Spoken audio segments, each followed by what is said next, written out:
আজ মর্নিং ওয়াকের 36 দিন। এই সূর্যের আলোতে চোখ খুলতে পারছি না, এত আলো। আজকে সকাল সকাল সূর্য মামার দেখা। চলো হাঁটা কমপ্লিট, পিটি আর এক্সারসাইজ করবো, তারপর দেখা হবে। নমস্কার, শুরু করছি আজকের পাঠ। বিশ্বের বিভিন্ন পবিত্র স্থানে অলৌকিকতা। এটা প্রতিষ্ঠিত তথ্য যে জাপান, ভারত, ইউরোপ, আমেরিকা প্রভৃতি পৃথিবীর বিভিন্ন দেশের বিভিন্ন মঠ মন্দিরে আরোগ্য লাভের ঘটনা ঘটেছে। আমি জাপানের বিভিন্ন বিখ্যাত মন্দির ঘুরেছি। জাপানের একটি বিখ্যাত মন্দির যাকে বলা হয় ডায়বুৎসু, এই মন্দিরে এক বিশাল ব্রোঞ্জ নির্মিত বুদ্ধ মূর্তি আছে, যার হাত দুটো ভাঁজ করা এবং মাথা সোজা ও ধ্যানমগ্ন। এটির উচ্চতা 42 ফুট এবং একে বলা হয় মহান বুদ্ধ।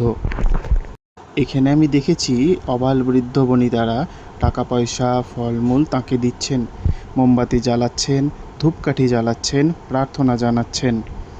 একটি যুবতী মেয়ে দুটি কমলালেবু ও একটি মোমবাতি জ্বালিয়ে নিচু হয়ে প্রার্থনা করছিল। গাইড তার প্রার্থনার স্বর ব্যাখ্যা করে জানালো যে যুবতীটির গলার স্বর চলে গিয়েছিল এবং এই মন্দিরে এসে সে তা ফিরে পেয়েছে। সেই জন্য সে ভগবান বুদ্ধকে ধন্যবাদ জ্ঞাপন করছে। তার সরল বিশ্বাস ছিল যে সে যদি কতকগুলি নিয়ম পালন করে, উপবাস করে, পুজো দেয়, তবে সে তার গানের গলা ফিরে পাবে। তার গভীর বিশ্বাসের ফলে অবচেতন মনের শক্তি জাগ্রত হয়েছে। কল্পনা ও অন্ধবিশ্বাসের শক্তিকে আরও পরিষ্কারভাবে বোঝানোর জন্য আমার এক আত্মীয়ের কথা বলবো, যার টিবি হয়েছিল। তার ফুসফুসের খুব খারাপ অবস্থা হয়েছিল। তার পুত্র সিদ্ধান্ত নিলেন যে তিনি তার বাবাকে সুস্থ করে তুলবেন। তিনি পশ্চিম অস্ট্রেলিয়ার পার্থ শহরে তার নিজের বাড়িতে এলেন, যেখানে তার বাবা বাস করেন, এবং বললেন, আমার একজন সন্ন্যাসীর সঙ্গে দেখা হয়েছে, যিনি ইউরোপের একটি খুব জাগ্রত পবিত্র স্থান থেকে এসেছিলেন। তিনি আমার কাছে সত্যিকারের ক্রসের একটি টুকরো বিক্রি করেছেন। তিনি আরও বললেন, এর জন্য তিনি তাকে $500 মূল্য দিয়েছেন। আসলে যুবকটি রাস্তার ধার থেকে একটি কাঠের টুকরো নিয়ে সেটাকে জুয়েলারদের কাছ থেকে রিংয়ে লাগিয়ে নিয়েছেন, যাতে তা আসল মনে হয়। তিনি তার বাবাকে বললেন যে অনেকেই এই রিং বা ক্রসটি স্পর্শ করে সুস্থ হয়েছেন। তিনি তার বাবার কল্পনাকে জাগিয়ে তুললেন। তখন ওই বৃদ্ধ ভদ্রলোক রিংটি তার কাছ থেকে ছিনিয়ে নিয়ে নিজের বুকের উপর রাখলেন, নীরবে প্রার্থনা করলেন এবং গভীর ঘুমে চলে গেলেন। সকালবেলা দেখা গেল তিনি পুরোপুরি সুস্থ। সমস্ত টেস্ট করে দেখা গেল সব নেগেটিভ। আপনি অবশ্যই জানেন যে রাস্তার পাশে পড়ে থাকা ওই কাঠের টুকরোটি তাকে সুস্থ করেনি। এটি ছিল তার আত্মপ্রত্যয়ী প্রত্যাশা এবং কল্পনা যে তিনি সুস্থ হয়ে উঠবেন। কল্পনার সঙ্গে বিশ্বাস যুক্ত হয়ে তার আরোগ্য লাভ সম্ভব হয়েছে। তার বাবা যদি কোনো দিন শোনেন যে তার উপর কী কৌশল করা হয়েছিল, তাহলে হয়তো আবার ভেঙে পড়তেন। তিনি সম্পূর্ণ সুস্থ হয়ে উঠলেন এবং 15 বছর পর 89 বছর বয়সে তিনি শেষ নিঃশ্বাস ত্যাগ করেন। একটি বিশ্বজনীন আরোগ্য নীতি। এটা সকলেরই জানা যে বিভিন্ন স্থানে আরোগ্যকরণের অদ্ভুত সব কাণ্ড ঘটে, কিন্তু সব কিছুর শেষে আপনার কি মনে হয় না যে এসব কিছুর পেছনে একটা মূলনীতি আছে, যা সব ক্ষেত্রে একই? অবচেতন মন ও নিরাময়ের একটা পদ্ধতি, তা হলো বিশ্বাস। আপনার মনকে পুনরায় এই মূলনীতিগুলি স্মরণ করান। প্রথমত আপনাকে মনে রাখতে হবে যে আপনার সচেতন মন যা বিশ্বাস করে, অবচেতন মন তাই বিশ্বাস করে। দ্বিতীয়ত, অবচেতন মন সবসময় পরামর্শের শক্তিকে গ্রহণ করতে থাকে। এছাড়াও আপনার শরীরের ক্রিয়াকর্ম, অবস্থা, অনুভূতির উপর আপনার অবচেতন মনের সম্পূর্ণ নিয়ন্ত্রণ রয়েছে।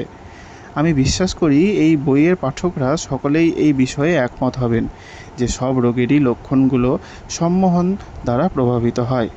উদাহরণস্বরূপ বলা যেতে পারে, সম্মোহিত অবস্থায় একজন ব্যক্তির তাপমাত্রা বাড়তে পারে, মুখ ফ্যাকাশে হতে পারে, তবে তা পরামর্শের প্রকৃতি অনুসারে ঘটবে। পরীক্ষামূলকভাবে আপনি তাকে বলতে পারেন যে আপনি পক্ষাঘাতগ্রস্ত এবং হাঁটতে পারবেন না, দেখবেন তাই হবে। একজন সম্মোহিত ব্যক্তির নাকের নিচে 1 কাপ ঠান্ডা জল ধরুন এবং বলুন, শুঁকে দেখুন এটি মরিচ ভর্তি। সে হাঁচি দিতে শুরু করবে। আপনি কি বুঝলেন? তার হাঁচির কারণ জল না পরামর্শ? যদি কোনো লোক বলেন যে টিমোথি ঘাসে তার অ্যালার্জি হয়, আপনি তার নাকের সামনে একটি ফাঁকা গ্লাস বা কৃত্রিম ফুল রাখুন।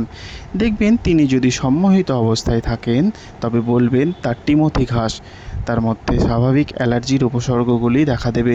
এর থেকে প্রমাণিত হয় রোগ মনে সৃষ্টি হয়, মানসিকভাবেই এসবের আরোগ্য বিধান করতে হবে।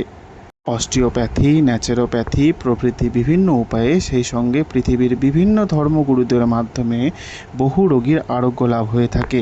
তবে এ সবই সম্ভব হয় অবচেতন মনের মাধ্যমে। অবচেতন মনই প্রকৃত আরোগ্যকর্তা। শেভিং করতে গিয়ে যখন আপনার গাল কেটে যায় তখন তা এমনিতেই সেরে যায়। ডাক্তার ক্ষতস্থান সেলাই করতে গিয়ে বলেন প্রকৃতির নিয়মেই সেরে যাবে।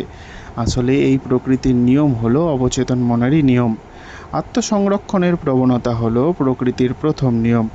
আপনার শক্তিমন্ত সহজাতবোধই স্বপরামর্শের মধ্যে সবচেয়ে শক্তিমান। আজকের পাঠে আমরা বিভিন্ন পবিত্র স্থানের অলৌকিক শক্তি সম্পর্কে জানলাম, আসলে যা অবচেতন মনের শক্তি, এবং দেখলাম কিভাবে মানুষ অবচেতন মনের শক্তিকে কাজে লাগিয়ে খুব সহজেই সুস্থ হয়ে উঠতে পারে। আজকের মতো এতটাই, আবার দেখা হবে আগামীকাল। ধন্যবাদ।